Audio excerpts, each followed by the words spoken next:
What is going on, everyone, and welcome back to another Black Desert video. So today I wanted to make an update on one of the videos I made last year. It was called How to Be Productive Without Burning Out in Black Desert. And so I think a year later, the game has changed a lot, and I think that, you know, it would be a good time to update it, and especially because there's a lot of downtime in games between patches, and sometimes, like right now, there's a little bit of a content drought. And so people are either getting burnt out or, you know, don't know what to do. So I wanted to talk about how I go about playing BDO. And if you guys have been around for the channel, on the channel for a while, you know that I've been playing, I guess, since the beta.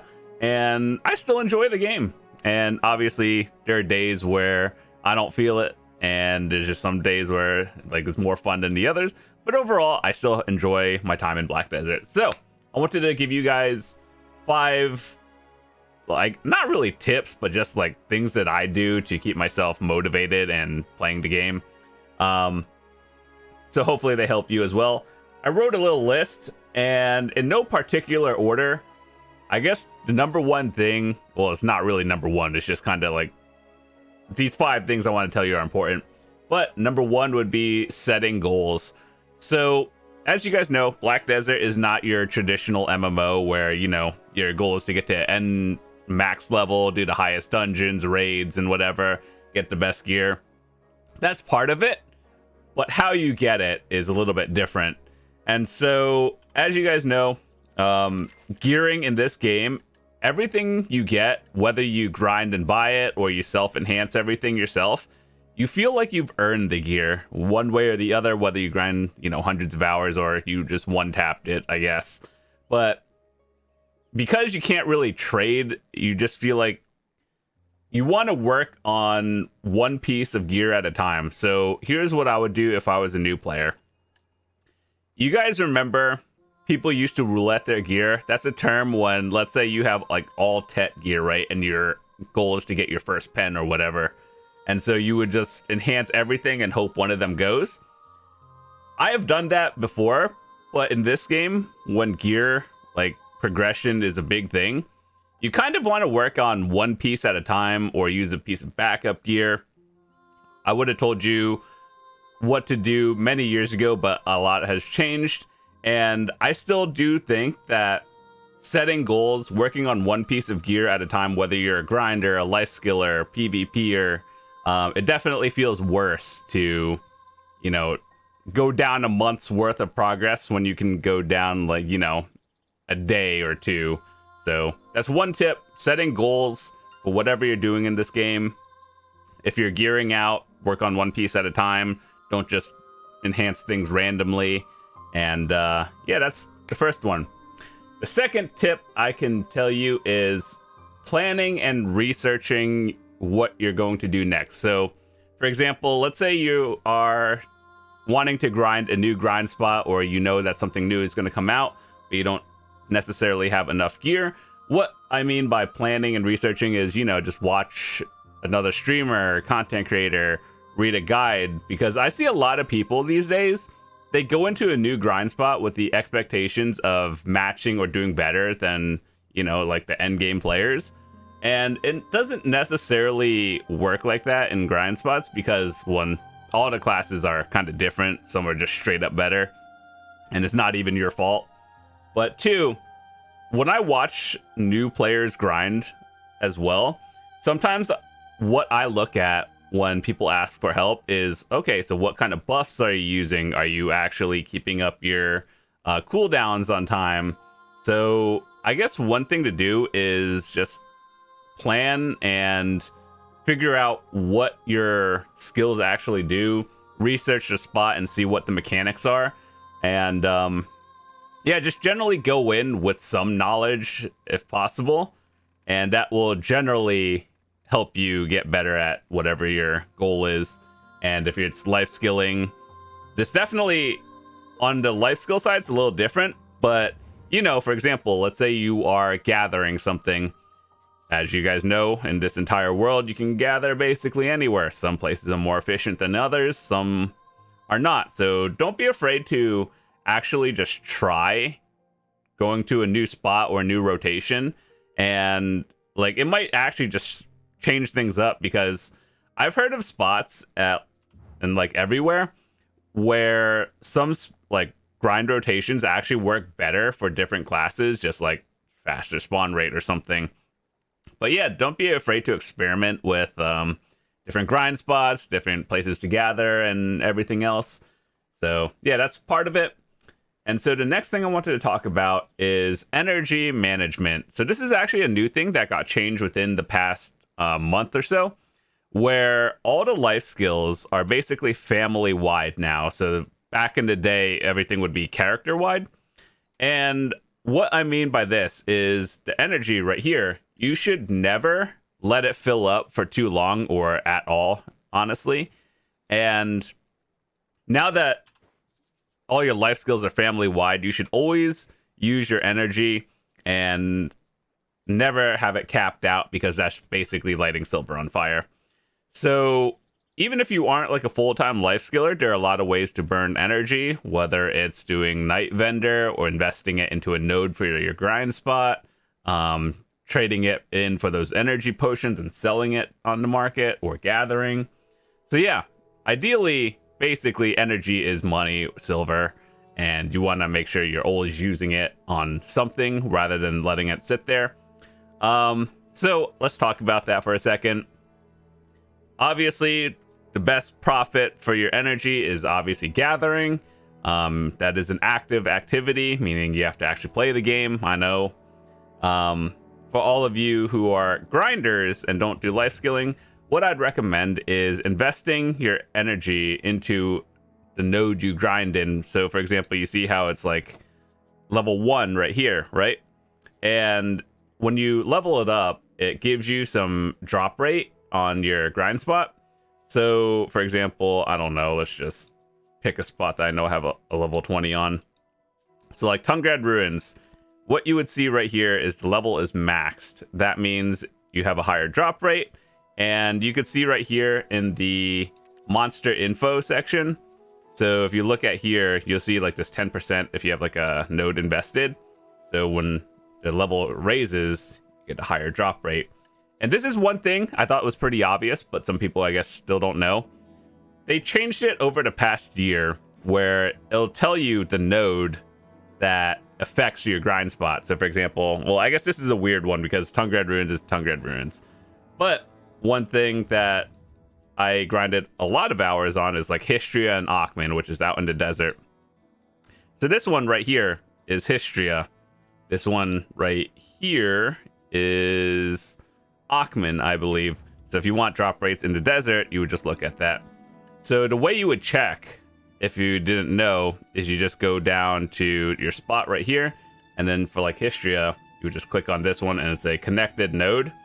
And then that's how you know which one it is. So if you didn't know that, you do now. So just make sure to use your energy. Energy is basically silver in this game. Never let it fill up. Do something with it. And you're good. So number 4, learning life skills and grind spots. This kind of goes in with the planning and research, but actually going to try it is a different story. So once again, as we talked about, trying out different spots, whether you like to, I don't know, chop trees next to Heidel, or you want to chop trees down here where there's more of them, definitely just try different spots, and especially find something you enjoy doing. Because for life skillers, there's a lot of different kinds of gathering, and there's something that they changed recently. They added a new tab for all your life tools. And so now it's family wide. You don't have to swap out that Liana's tool bag, which they deleted because it's no longer relevant. And find the life skill or like the gathering type you enjoy. As you guys can see, I like doing the ones that are Tet and Pen more than the other ones. So yeah, just try out different kinds of life skills. Don't necessarily go do the one that, you know, everyone else does, because if everyone else does it, suddenly it's less profit. And everything has a different, you know, reason to it. So for example, I guess it kind of equalized more or less over the years. But for example, if you're trying to go for levels, well, like herb gathering and is kind of like higher XP. But if you want more silver, then usually butchering, and then fluid collecting are highest raw material silver. And then if you're actually turning it into another material, then, like gathering logs and or mining rocks to turn into cooking utensils and everything. So there's a lot of different things to do. Just find something you enjoy doing for profit and then do that one.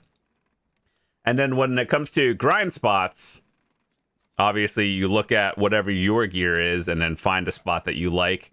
I actually have a video for best spots to grind for silver, XP, and everything. And I'll leave it in the description if you want to watch those. They're a few months old now, but it's still relevant because nothing really changed except for a few spots here and there. But I would say about like 95% of the topics and grind spots we talked about are still relevant. And to have videos on, you can actually watch me do it too.